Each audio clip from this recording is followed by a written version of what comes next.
Hello everyone. इस video में मैं आपको ये स्ट्रक्चर जिसको हम लोग बोलते हैं हॉलो स्क्वायर को प्रिंट करने के लिए कोड लिखना सिखाऊंगा। और ये जो n होगा ये होगा यूज़र के द्वारा दिया गया इनपुट। अगर यहाँ पे 4 हम लोग इनपुट लेंगे तो सारे एजेस पे 4 स्टार्स प्रिंट होंगे।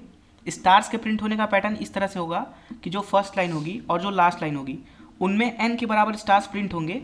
बाकी के सारे रोज में केवल 2 स्टार्स होंगे और दोनों ही स्टार्स एजेस पे होंगे और उनके बीच का सारा स्पेस खाली होगा।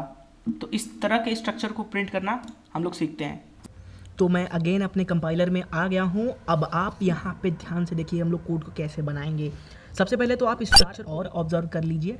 यहाँ पे आप देख सकते हैं कि जो फर्स्ट रो है और जो लास्ट रो है उसमें हमें n के बराबर स्टार्स प्रिंट कराने हैं, ठीक है।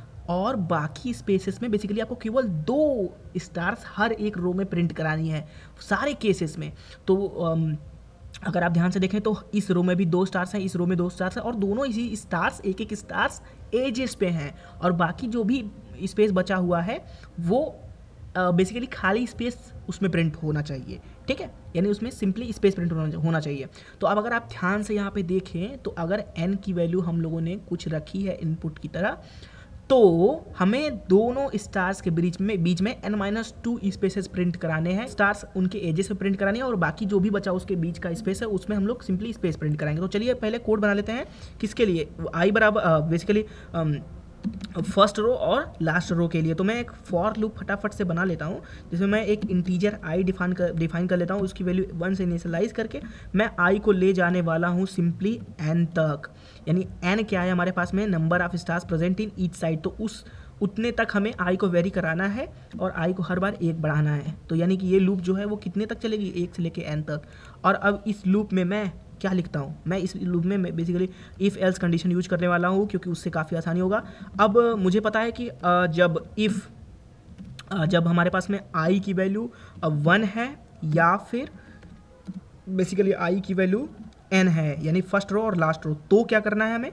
तो सिंपली हमें n बार हमें सिंपली स्टार्स प्रिंट कर देना है। तो इसलिए मैं यहाँ पे फिर से एक लूप यूज कर लेता हूँ जिसमें मैं कोई भी वेरिएबल डिफाइन कर लेता हूँ int k = 1 और मुझे इस k = 1 को ले जाना है k <= n तक, ठीक है। और हर बार k को 1-1 बढ़ाते जाना है। तो बेसिकली ये हमारे पास में हो गया फॉर लूप।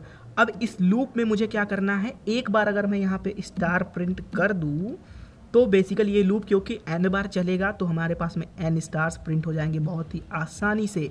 तो बेसिकली ये जो कोड है अभी ये इफ़ तैयार है। इस इफ़ की मदद से फर्स्ट रो में और लास्ट रो में बेसिकली n बार स्टार्स प्रिंट हो जाने वाले हैं। बस इसके बाद में जो बचे हुए बीच के रोज़ हैं उसके लिए कोड लिखते हैं फटाफट से। इल्स में मैं क्या यूज करने वाला हूँ फटाफट से मैं आपको दिखा देता हूँ। इल्स में क्या यूज करूँगा? इल्स में मुझे क्या करना है? सबसे पहले इल्स मतलब कि फर्स्ट रो और लास्ट रो के अलावा जितने भी रोज़ हैं।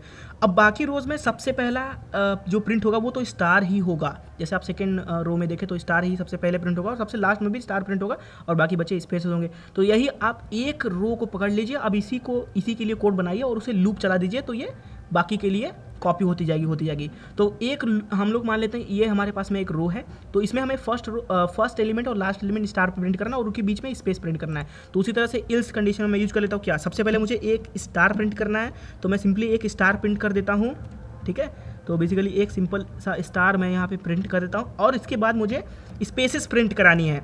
तो स्पेसेस प्रिंट कराने के लिए मैं क्या करता हूँ कि फिर से एक लूप बना लेता हूँ जिसमें मैं स्पेसेस को प्रिंट करने के लिए कोड लिखूँगा और फिर से मुझे एक वेरिएबल डिफाइन करना पड़ेगा। मान लीजिए मैं z लिख लेता हूँ और z को मैं 1 से इनिशियलाइज कर देता हूँ।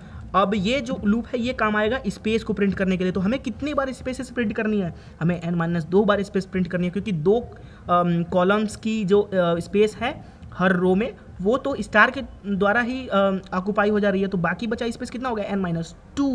तो बेसिकली को मुझे कितने तक ले जाना है? n-2 तक।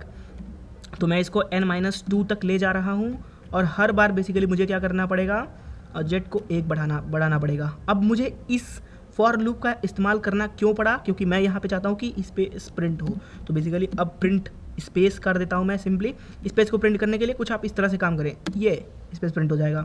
तो इस तरह से आपके पास में n-2 स्पेसेस हर एक स्टार के बाद प्रिंट होगा। और उसके बाद ये इतने स्पेस प्रिंट करने के बाद हमें केवल एक और स्टार प्रिंट करना है, तो इसलिए मैं इस अंदर वाले फॉर लूप के बाहर मैं सिंपली लिख देता हूँ अब भाई साहब एक स्टार मुझे प्रिंट करने दीजिए। तो प्रिंटफ एक स्टार प्रिंट कर दिया। फाइनली अब हमारा ये कोड रेडी है। बस मुझे एक चीज़ देखना है यहाँ पे कि i बराबर जब 1 है तो ये वाला प्रिंट होगा n स्टार्स, उसके बाद ये इल्स कंडीशन तो फॉल्स हो जाएगी, तो ये होगा नहीं।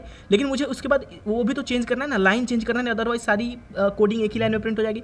मैं आपको हालांकि एक बार चला के दिखा दो, देखिए आप क्या होगा। अगर मैं यहाँ पे 3 एंटर करता हूँ तो बेसिकली देखिए एक ही लाइन में सब कुछ प्रिंट हो गया। तो इसलिए मुझे स्पेस दे के बेसिकली मुझे क्या करना पड़ेगा, मुझे बदलना पड़ेगा।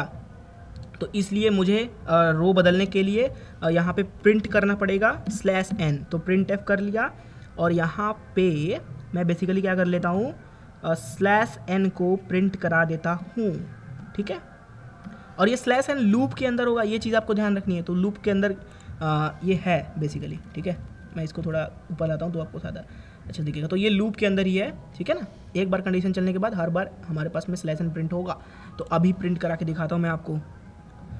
कोई भी साइड ले सकते हैं आप, 4 ले सकते हैं। तो बेसिकली देखिए आपके पास में ये बन गया स्क्वायर, ठीक है। हालांकि ये थोड़ा रेक्टेंगल टाइप दिख रहा है, कहीं कहीं आपको स्क्वायर की तरह दिखेगा, कहीं किसी कंपाइलर में आपको कुछ रेक्टेंगल टाइप दिखेगा।